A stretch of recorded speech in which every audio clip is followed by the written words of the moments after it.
everyone, it's Erica from Me to You Papercrafts. I wanted to show you how a couple of different ways in which you can store your re-inkers. I've got quite the collection of re-inkers that I use not only to re-ink my paper pads with, my stamp pads with, but also to do watercoloring with. And storage is kind of a challenge because I don't have the stamp pad re-inker circular storage thingy from Stampin' Up! Because I really don't have any room on my desk for that. So I browsed the internet and found some ideas, one of which is to purchase a woodblock stamp mount case, which you can purchase without stamps in it from Stampin' Up! And you could decorate the outside and then put your re-inkers inside like that. So that's one suggested way of doing it. I find this takes up, again, quite a bit of space though on my shelves, so I thought, what else can I do with it? So I saw a video by a lady in the UK who created a little box actually for her lipsticks, because she's a makeup artist, and I thought, well, that would work for re-inkers as well. And she also suggested that because she's also a Stampin' Up! Demonstrator, but her box didn't fit 10 re-inkers. And as you may or may not know, each of the color families for the colors come with 10 colors, so I thought I would do one for 10. So I've created a document which I will post on my website, and all the measurements will be in there for you. But I just wanted to show you, how I made it. So let's get started. You only need one piece of 8.5 by 11 cardstock, and for each of the boxes that I'm making, I decided to start with the first color in that family. So I'm going to do the Subtles family right now. I've already got the brights in this box, so I'm going to do the Subtles family, and the first color is Blushing Bride. So this is a color of Blushing Bride cardstock. So the first thing you're going to do is you're going to cut this out at 8 by 5 inches. So because this is 8.5 across, I'm going to cut this at 8. So you're just going to cut half an inch off at the end. No, that's 11. Sorry, turn it around this way. I'm going to cut it at 8 inches. You save more paper this way, I think. Let's cut this at 8 inches here. Nope, let's not do that. Let's first cut it by, I'm always trying to save paper. Let's first cut this at 5 inches first. And then we won't be taking off as long a strip. So let's do 5 inches. Okay, so now you've got this piece you can use for another project, or also, actually, you're going to be using it for this project because you've got to make the inserts for the box. So set that aside, and then you're going to cut this now at 8 inches. Sorry if that was a little confusing, but I don't like to waste cardstock, and I'm sure you won't want to either. All right, so once you have this, excuse me, cut 8 by 5, you're going to score on all sides at 1.5 inches. This is for the depth of the box, 1.5 inches here. So you just line this up. Make sure your cutting blade is tucked at the top out of your way so that you can use the scoring blade and not confuse the two. So at 1.5 you're going to score, and I like to go over it a couple of times to get a nice crisp score line. So again, 1.5,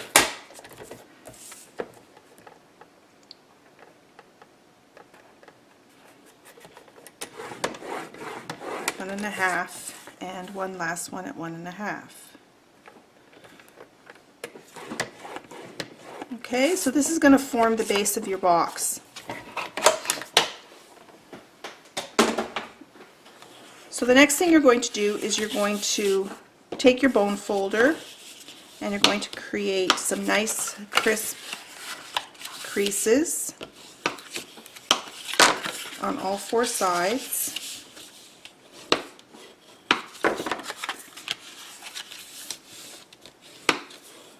Now we're going to actually form the box.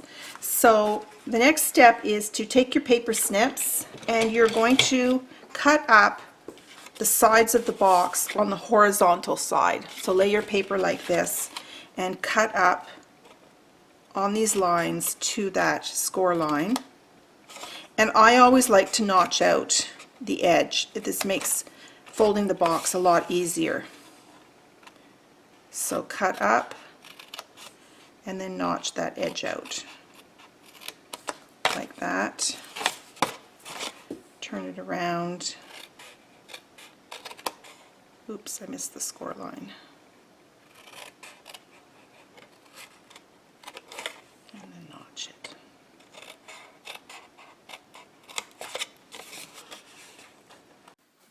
Well, I have to apologize, but my battery went dead. I'm not quite sure when it went dead, but hopefully you got to the part where we took this 5x8 piece of cardstock. We then scored it at 1.5 inches all the way around. We cut up each of these score lines on the horizontal side, notched out the edge so you get this little V for assembly. And now I'm at the point where I am just gluing these sides and assembling the box. That looks like too much there. Try and do a thinner strip or mush it out more.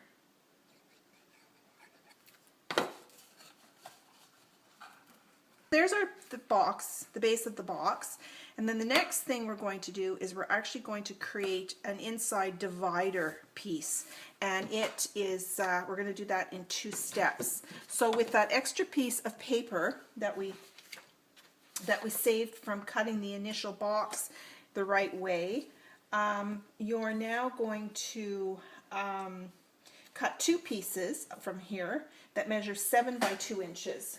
So let me pull out my cutting board. So 2 by 7. So let's go 2 inches here and 2 inches. And then we want these cut at 7 inches. Should be able to cut 2 at the same time. With these 2 pieces, what you're going to do is you're creating the base of the box. So what you do next is you're going to score this at 1 inch all the way along the 2 pieces.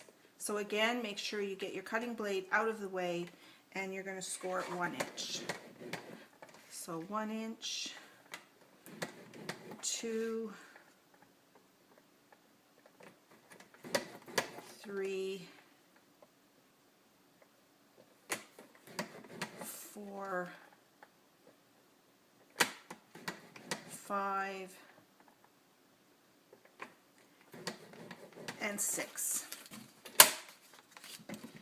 All right, so now what you're going to do is you are going to fold this into mountains and valleys. So the first one I start with, this is going to go at the edge of the box over here. So this becomes, second score line becomes a mountain fold. So you're going to go like that. Okay, so that becomes a mountain. See that? This becomes the base, which is going to go up. And the next one becomes a mountain. All right, so you end up with a piece like this. And I like to use my bone folder to give those mountain edges a nice crease. All right, so you have one piece that looks like that. Got it? And you're going to do the same thing on this one. Now, what I found to fit it into the box, it fits better if you round these corners. Sometimes these corners get caught up in the box, so I'm just going to round these corners, and it should make it a little bit easier to assemble. Now, if you don't have a small corner rounder, don't forget, if you have the envelope punch board, there is a corner rounder on that. A lot of the Stampin' Up! Tools are multifunctional, which is superb. This is an old corner rounder I've had for years and years. All right. Okay, so you've got these little rounded bits here. All right, now the next thing to do is you're going to glue the mountains together. Okay, so again, take your green glue and you're going to glue your mountains together.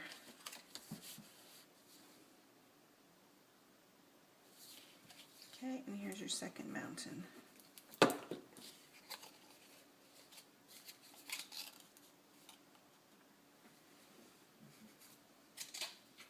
Okay, so your piece ends up looking like that. All right, so bring your box, and then you're just going to fit this into the box like that. Tuck it in, and then tuck the other one in. If you want, you can glue them down to the base of the box. Now, you will notice that one of them is a little bit larger. You know, it'll either end up at this end or this end. And so what I did was I just snipped off. Let me get my bigger scissors here. I just snipped off one of the ends here. And then it should fit a little bit better. And there we go. Okay, so there's the base of your box. And then the next thing is we're going to put a divider along the top so that we're making 2 rows of bottles. All right, so on that next last piece of cardstock, you are going to cut this at, I'm just referring to my instructions that I've made up for you. You're going to cut this at 5 by 2 inches. So I think this is already 2 inches. Yes, it is. And you want to just make this 5 inches because that's the width of your box. So we'll cut this at 5. Okay. And then what you want to do is you're going to score this at 1 inch, which means you're basically folding this in half. So you're going to score that at 1. And then if you just move your paper over to the left by 1/8 of an inch, you're going to score a second time. And this is not a fold line, it's going to become a guideline for cutting. All right. So you've got your half score line, and then you've got this 1/8 of an inch extra, which I'll show you what to do with later. Then turn it on its side, and you're going to score it along at 1 inch again. Okay, so score at 1, score at 2, score at 3, and one more at 4. All right. So now what you're going to do is you're going to fold it on the half mark.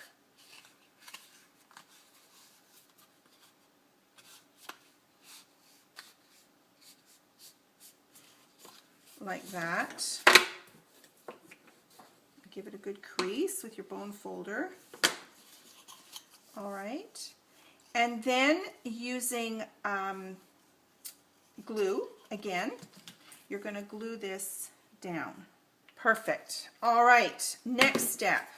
When you look at this, you're going to, where that extra 1/8 of an inch was that you scored, put that towards you, because now you're going to cut up these score lines like you do the box, up to that score line. See that? You're going to just cut up to there, and you're going to notch as well on both sides this time, because this is going to fit into the box like that.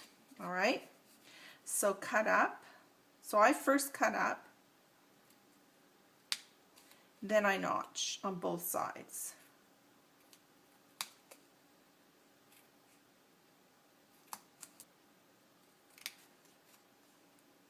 I should mention that my directions also include photos of a few steps that I thought it would be easy if you saw a picture.